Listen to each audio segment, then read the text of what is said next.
Алмаз Акынжанович, шаардын четинде жайгашкан дачалардан бизге кайрылуулар келип атат да. Ошол жерде мына мисалы Гедез деген дачада 800 адам жашайт экен.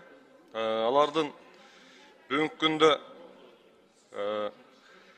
светке төлөмдөрү дагы кымбат баада төлөнүп атыптыр. Алардын бир топ көйгөйлөрү бар экен да, ушуга бир статус алуу боюнча суранып атышат. Ушул маселени бир карап, тийиштүү жетекчилерге тапшырма берсеңиздер, шаардын четиндеги дачаларга статус берүү боюнча. Кийинки маселе, Ош шаарынан элдер жарандар кайрылып атат, коопсуз шаар боюнча. Коопсуз шаардан бүгүнкү күндө штрафтар келип атат, бирок эч кандай фото фиксациялар жок. Каяка кайрылышты билбейбиз деп атышат да. Ушул боюнча бир тапшырма беришибиз керек да. Анан Ош шаарында коопсуз шаарды кылуудан мурда ошол жерге жол эрежелерин коюп, жолдорду полосаларын чийип, биринчи шартын түзүп беришибиз керек да. Шарты жок болгондуктан бүгүнкү күндө аябай штрафтар көп келип атыптыр Ош шаарында. Ушул боюнча бир тапшырма берсеңиздер. Ноокат районунан жана Кара Суу районунун архив кызматкерлеринен бизге кайрылуу келип атат. Архив бүгүнкү күндө эскилиги жеткен, нымдуулук аябай көп, сырость.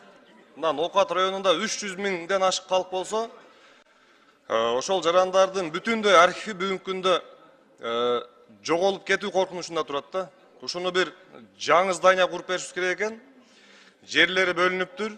25-30 миллион тегерегинде акча кетет экен бир архивге. Ушуну бир жардам берип, куруп берип койсок сураныч.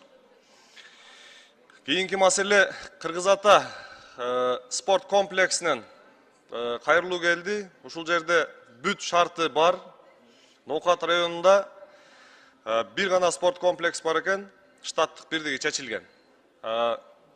Дагы бир кошумча спорт комплекске штаттык бирдик чечип берүүнү суранып атышат да. Ушул Кыргыз Ата спорт комплексине штаттык бирдикти чечип берсек. Себеби бүт шарты бар экен, имараттары даяр, штаттык бирдигин гана чечип берсек.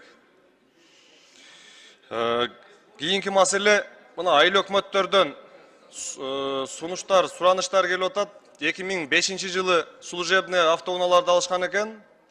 Мына 20 жыл болуптур. Көпчүлүк дотацияда отурган айыл өкмөттөргө служебный берилбептир да.